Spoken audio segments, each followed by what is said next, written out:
Any question? Risky business.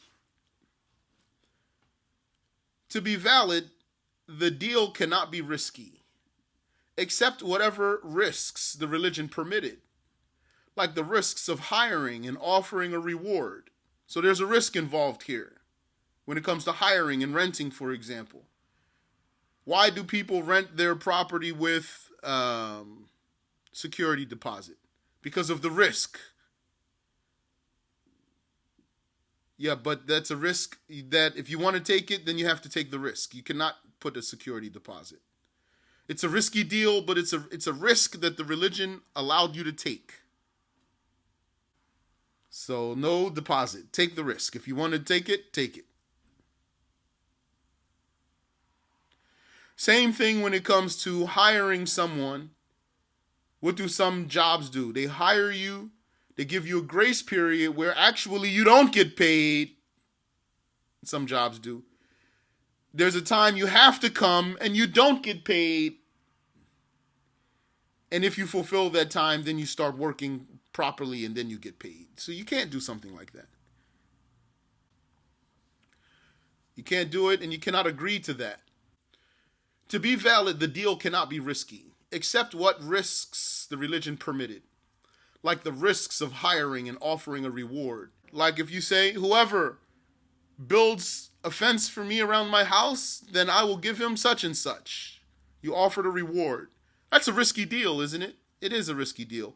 But the religion permitted this risk. That's risky for both of them. But the religion permitted it.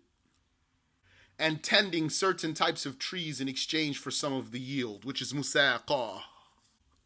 This is a deal in which you can tend to palm trees and grapevines specifically, not other types. Palm trees and grapevines in exchange for some of the yield. How much will be harvested, you don't know.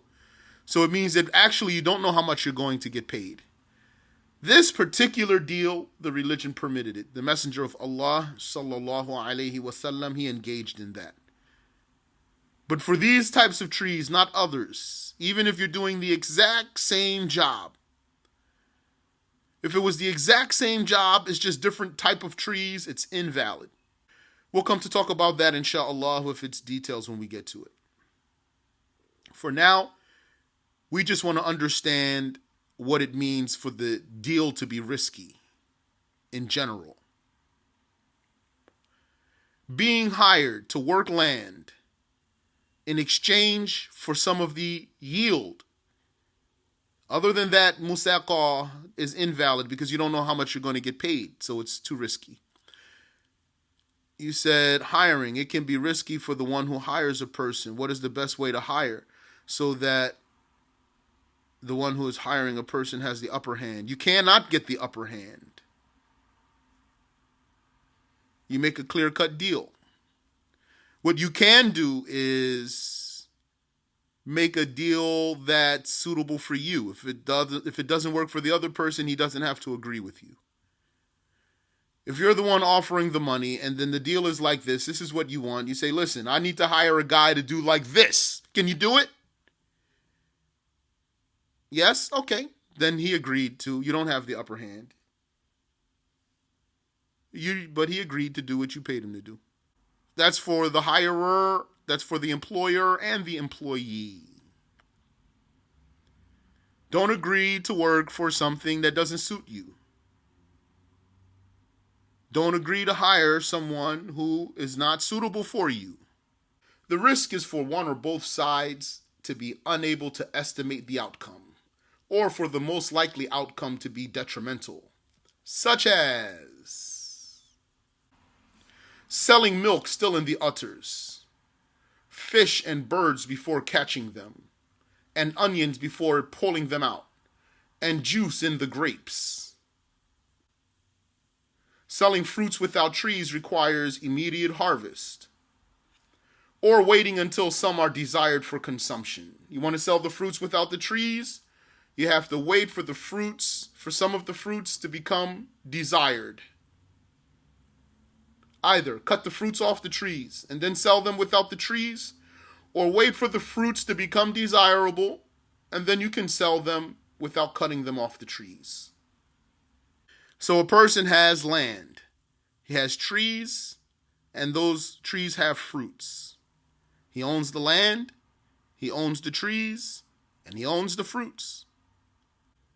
If he wants to sell the fruit on the trees, then what are his options? Either he cuts the fruits off of the trees and sells the fruits without the trees. That's valid. Even if the fruits aren't ready yet, that's valid. If somebody's willing to buy it, he can buy it. Or he sells the trees with their fruits, since the fruits aren't ready. Or he waits until the fruits are ready, and then he can sell the fruits without cutting them off of the trees. That's clear? So what he cannot do is sell the fruits that are not ready without cutting them off of the tree first. He cannot sell the fruits that are not ready without cutting them from the tree first. Selling what does not exist, that's too risky. Like a planned house. So they show you the paper, say like this, you want to buy? That's not valid. Or the harvest of next year. He says, I'll sell you whatever I harvest next year. Not valid. Selling an undetermined item, like I now sell you one of my 3 cars. Selling the unknown, like I sell you whatever is in this box. So following that same reasoning, it is not valid to be hired for a percentage of the yield. We just talked about that because you don't know how much you're going to get. So this part being unknown and also undetermined. Those are 2 different things. They're pretty close, so someone might mix them up. Don't mix them up. Undetermined is like saying one of these. Unknown is like saying whatever's in my pocket, you have no idea what it is in the first place. You don't even know what it is. So selling an undetermined item, selling the unknown, selling what is apparently undeliverable, meaning you don't have to be sure that you can't deliver it. It's enough that it looks like you can't deliver it. When it's apparent that you cannot deliver the item, then you cannot sell it. Like a piece of land or house that was hijacked, unless it was sold to someone who can retrieve it without a great expense. Insurance, we talked about that before. Selling with a condition, like saying, I sell you this if my dad comes home. That's not valid. I'll sell you this if the price of gas goes down. That's not valid. Selling with a condition. Hiring for a task to be completed within a certain time. That's too risky. To hire for the task and the time at once, simultaneously. To say, I hire you to paint this wall in 6 hours. That's invalid. Then if he paints the wall in less than 6 hours, does he still deserve his full pay? Or if he works for 6 hours and doesn't complete the wall, does he still deserve his whole pay? You cannot do that. It is too risky to sell what you buy before you or your agent receives it. So you bought it. You can't sell it until you receive it. So you can say to somebody, hey, I need you to go to the pier and receive a shipment for me. Let me know when you got it. So then he calls you and say, yeah, I got your stuff. Now it's received. Either you receive it or your agent receives it. Now you can sell it. So it is too risky to sell what you buy before you or your agent receives it. Even if back to the seller himself. You cannot sell it back to the seller unless you sell it back to him for the same price and he accepts. Then you don't have to receive it. You sell it back to him for the same price and you never received it. In this case, you can, for this would actually be voiding the contract. Otherwise, in order to sell your merchandise, you have to receive it first. You likewise cannot rent out an apartment that you rented before you receive it. You rented an apartment from someone, but you didn't receive the apartment yet, which means to go to the apartment. So you cannot, before receiving the apartment, turn around to someone else and rent it to him. It is received by taking it in the hand if it can be carried by hand, like a book, or by transporting it from the seller's property, like a car, refrigerator, or small boat, or by taking unrestricted control of a house, land, or ship. The seller removes his things and submits the keys. The buyer cannot be blocked from receiving the item, whether he buys with cash or credit. If you sell something to someone, you cannot stop him from taking what he bought from you, even if he bought it with credit, which means he'll pay you later. You can't say, or if he pays some and then he pays the rest later. Excuse me. You can't say you can get it when you finish paying me. That's haram. You cannot do that. Once he bought it, it's his. You agreed to sell it to him and that he'll pay later, then khalas. That's what you agreed to. So give him what he bought and then wait to get paid like you agreed to. Any question?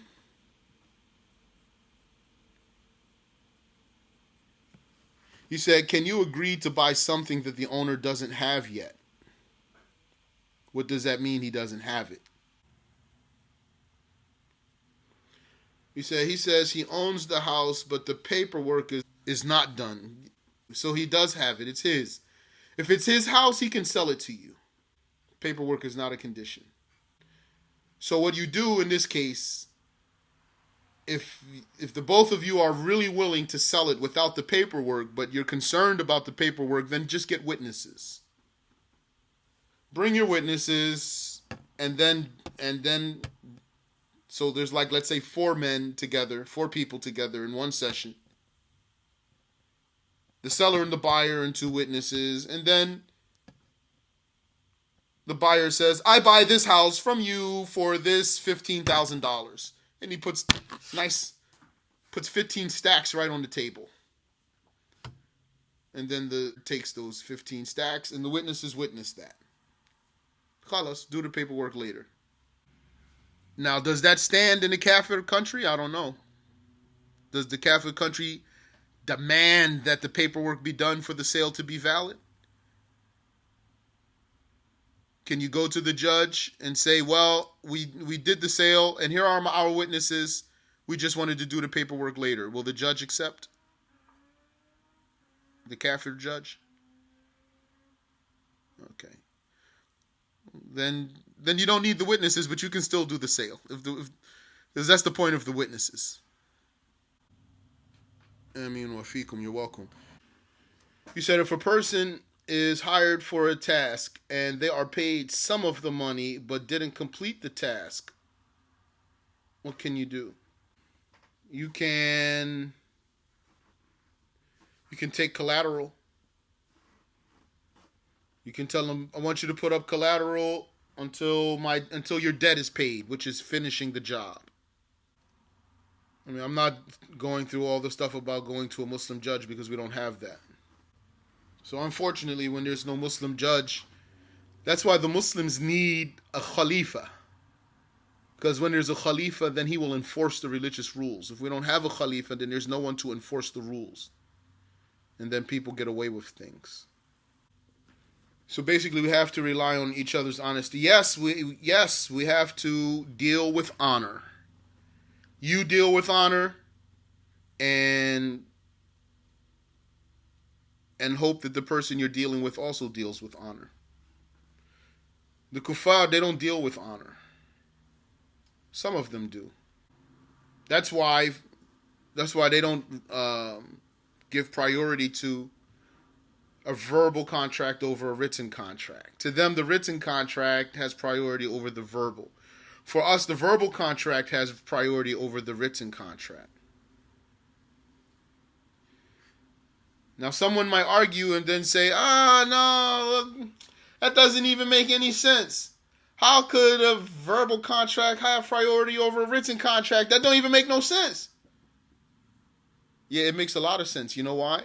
Because a lot of people can't read.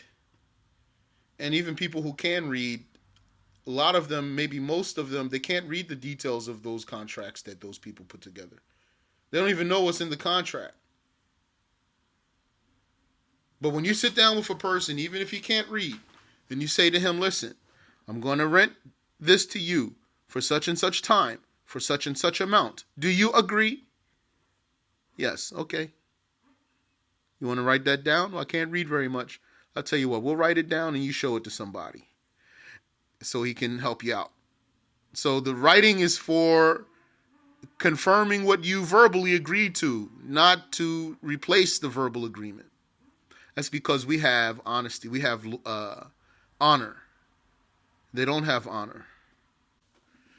Yeah, and so they make contracts that are convoluted. You have no idea what's in those contracts. They'll make a contract for you that the contract that you're signing will take your possessions away. You sign your possessions over in the contract that you're selling and you won't even know. Because in the contract, you will somewhere in the contract be called some fancy name. The vice contractor, let's just say. It's like some fancy name in a contract. Vice contractor hereby agrees, such and such. You don't even know what vice contractor means. Actually, vice contractor is you.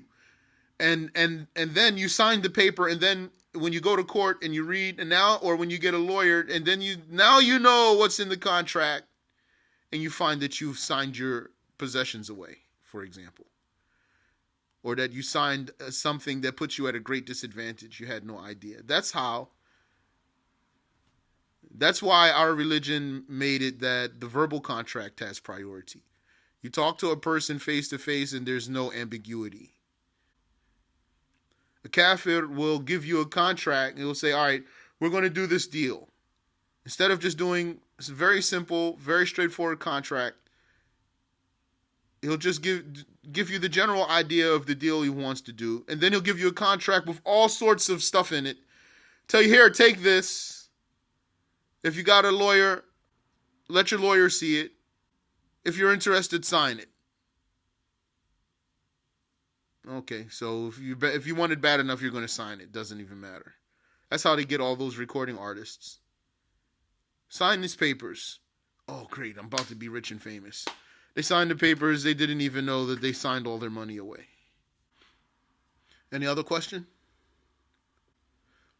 So I remind myself and I remind you to deal with straightforward people. Straightforward, honest people when it comes to deals. Don't deal with shady characters. And racketeers. Don't deal with racketeer. The one that it's his business to do illegal business. What do you call somebody who does that? There's other words for him too. You said, so the written contract can't be done alone since you said it cannot take its place. No, it cannot be, not religiously. Right? Some scholars said that the deal needs statements. Some scholars said it doesn't need any statements. And those who said that the deal needs statements, they said, except for the one who can't speak. The one who can't speak, then his sign language will replace his statements. Or else some scholars said you don't need statements at all. And I am unaware of any scholars who said the deal requires a written contract. A religious deal or a religious condition of a deal is a written contract.